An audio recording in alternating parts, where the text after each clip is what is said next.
Hello everyone, this is the Final Bosman, and on today's episode, I'm talking about Bloodborne. Welcome to the show. I am Kyle Bosman, and you all know me by now. You know that I am the perpetual noob, scrub forever. You know that probably I've never played a Souls game in my life. I've observed a lot of Souls games, but you know, I've never played it. I was one of the, I'm so like, no, no, thank you, sir, not for me. However, I've played Bloodborne, and at this point, I've beaten Bloodborne. I don't like to say beaten. I don't like to say I've beaten a game. No, I beat it. I've finished Bloodborne, we'll say, and that was unusual for me. And what's funny is a lot of the things that I'm playing and enjoying about Bloodborne are old news to Souls fans. Yeah, sure, I'm sorry that you were right this whole time.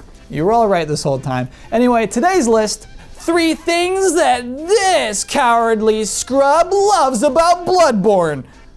Number 1, no maps. Can you imagine a video game today with no maps? That's insane, and this one has no maps.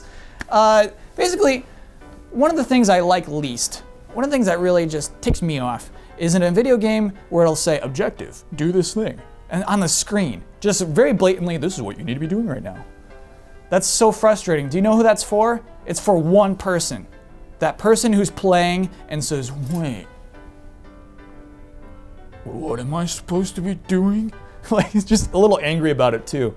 Tell me, what am I supposed to be doing? Oh, defuse the bomb. Okay. Like, if you need to say what your objective is, I think that's a failure of writing, or maybe game design. But the thing is, even if the writing is crystal clear, even if the last line was, you need to take this bomb and defuse it over there, someone would say, wait,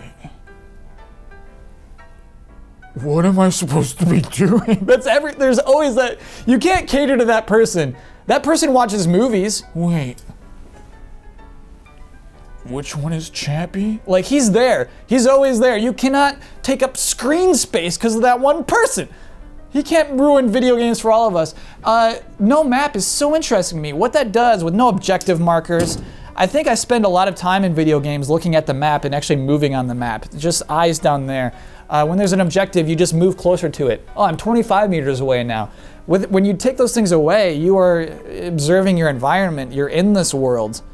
You are paying attention to everything.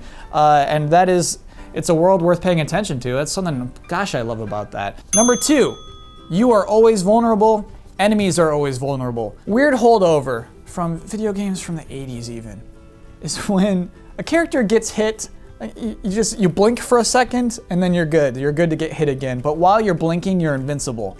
Think of Sonic. Sonic gets hit, the rings pop out, and you're blinking for a sec. You're invincible, don't worry, and then, okay, you can get hurt again. That's ridiculous. Where does that power come from? Oh, I got hit. Now you can't hurt me. Now you can hurt me again. That makes no sense. But it's just like, well, we just thought it'd be a little more fair.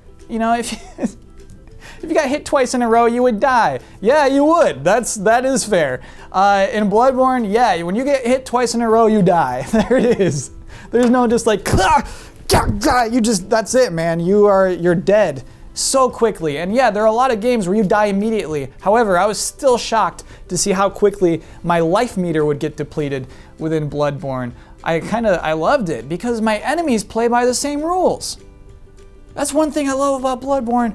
The 4 enemies I don't like to see in video games are not here in this game. You hit it, and then you can keep hitting it. Even bosses, they will get hurt by your weapons. That's incredible. That's a cool thing to me. It makes both characters more real. When you're fighting an enemy, it feels like you are engaging with an enemy. If you're both playing by the same rules, like a boss, I feel like I'm dueling against a boss. You know, I think like, forgive this tangent, I think like secretly, there's like a Rick Rubin of the video game world. He's got a long gray beard, and I think he goes into development studios and he's looking at their boss fights, and he says, I think you have to add some enemies into this boss fight. And they're like, no, I think that's not fun. I think that you shouldn't just drop enemies into this boss fight. And he says, no, do it to all the boss fights. It's very fun for a video game boss. And here in Bloodborne, when I'm fighting a boss, when I'm fighting a hunter, when I'm fighting a random, just dumb little enemy, I feel like I'm engaging with that enemy. I feel like it's not like a boss fight. I feel like we're fighting. It's a duel. There's one boss fight where it's like, I think you should drop some spiders from the sky here. And they're like, okay, here it is. Yeah, he just goes to every studio. Video game Rick Rubin, I don't know where you are, but I'm gonna find you. We're gonna fight about this. Number 3, exploration isn't just rewarded, it's how you play the game. So, I was recently playing Duke Nukem 3D, because it was a free PSN game, and I was like, oh, why not give it a shot? I think we remember this game strictly for being, ooh, give me a lap dance. Like, I think that's the lasting impression of that game's legacy, and it is that. It still has that, and it's still super dumb. What is cool about Duke Nukem 3D, though, is that you cannot finish a level without finding secrets. Finding secrets is how you play that game. You shoot all the big dumb pig monsters, and you get through it that way, but then it comes to a point where it's like, wait, Duke, what am I supposed to be doing? It's like, go shoot that poster, you know, flip that switch, explore this environment. Bloodborne, yes, the same. In a lot of video games, your path is clear. You know you're supposed to go that way, and so if you see this path, you're like, oh, if I go down that path, maybe I'll find something. And then you do. And then the chemicals and sparks in your brain say, wow, I'm very clever for finding this thing down here. Bloodborne does that. You know, you'll go down this path, and it's like, oh, bullets, cool, thank you. And then sometimes you'll go down that path, and it's scary, it's huge. You're in a whole new place and there's new enemies you don't want to see, and the ground is poison, you're just like, I want to go back. There are times in Bloodborne, let's say you're riding elevators the whole game. You're way used to riding elevators, and then you get this one shot. You see it, you finally see your opportunity. Oh, there's a window. I bet I could jump off this elevator, go through that window, and then you pull it off. And then you land on the roof, and you're like, yes, I'm in a secret area. And then Bloodborne's like, no, you're supposed to go that way. That is the least I expected of you. You're like, okay. Well, here I go. You died. That's the list. What's really funny, it's funny about writing that list. I did an episode not too long ago about why I like The Order.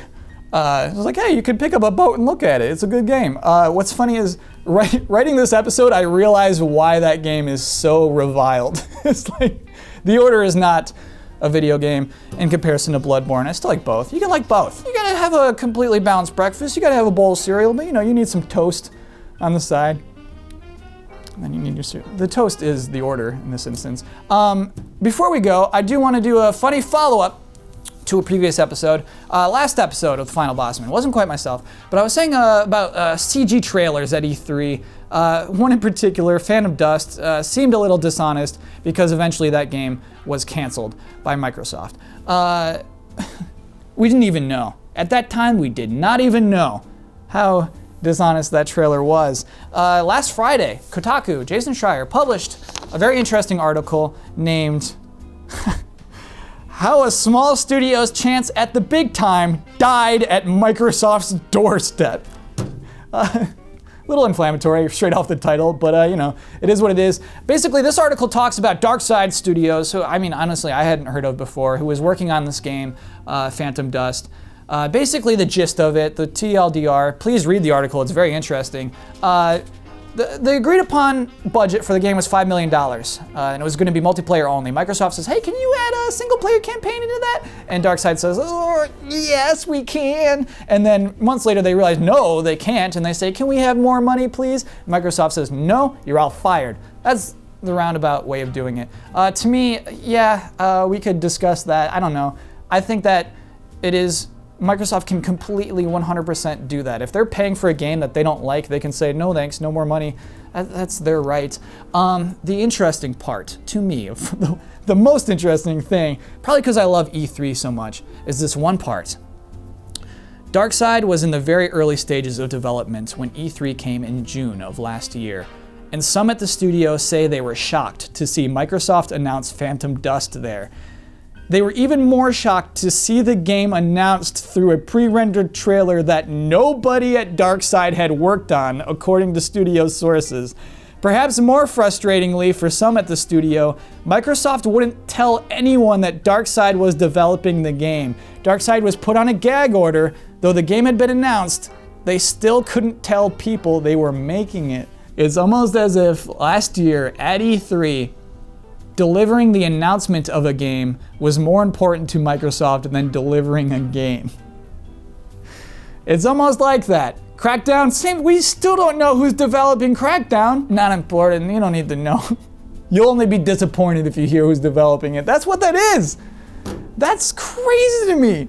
The reason why we can laugh about this whole thing is when Darkside Studios was shut down and finally revealed to be the developer of Phantom Dust. This was Microsoft's official response. Microsoft partnered with Darkside Game Studios in the development of Phantom Dust, but our working relationship has now ended. We have great respect for their studio and their work in the industry. While we do not have anything new to share on Phantom Dust at this time, we can confirm that development of the title continues. We look forward to sharing more details on the game as we get closer to release. Oh boy. Like that is not dishonest. I'm sure development of the title is continuing, but that game there was a CG trailer for last year that a team was working on. That game was canceled. That's a canceled game. So to pretend it's still in development, no. That studio who's working on it shut down. No, it's still in development. Please still be excited for Xbox One. That's insane.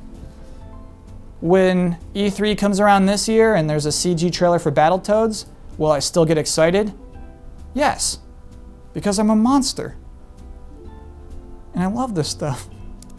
Here, you little tools. You want to eat from our hands? Yep. Nom, nom, nom, nom, nom. This tastes so good. Video game announcements. Thank you. Nom, nom, nom. I'm going to talk about this on my show. Nom, nom, nom, nom.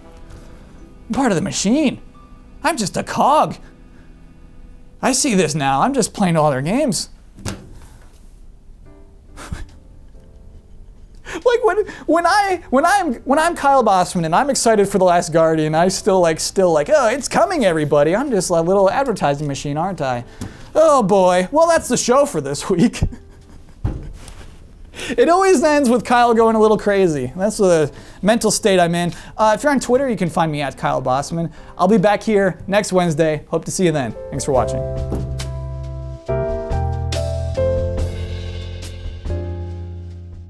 Hello everyone, my name is Kyle Bosman, and today I will be performing the 4 enemies I don't like to see in video games. I see it's 3/4 of the way through this video game, so I'm gonna show up.